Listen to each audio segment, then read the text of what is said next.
অবস্থা মনে আমাদের পুলিশ আনসার আর র্যাব ভাইয়াদের নতুন পোশাক।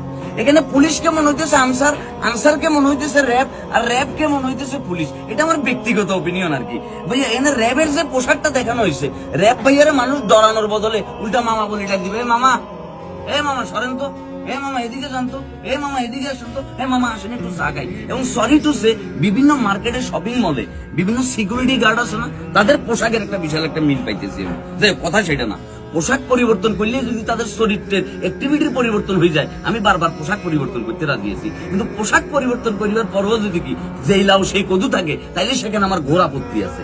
এবং পোশাক যেহেতু পরিবর্তন করছেন ভাইয়া, র্যাব তো একটা এলিট ক্লাসের ফোর্স, তাদের ভিতরে তাদের এমন একটা পোশাক দেওয়া উচিত যেটা দেখলে মানুষের ভিতরে ওই আকৃষ্ট, ওই আকর্ষণের জায়গাটা ক্রিয়েট হবো। এনে পোশাকগুলো দেখি মনে হইতেছে ইন্ডিয়ান পুলিশ আছে না, তাদের ফুল কপি অ্যান্ড পেস্ট মারে দিচ্ছে। তারপরে যে কি ইন্ডিয়ান ড্রামা সিরিয়াল জান বানেগা ডান সিংহাম, পুলিশ সিংহামের ড্রেসের লোক একটা বিশাল মিল পাইতেছে। এটা আমার ব্যক্তিগত অপিনিয়ন।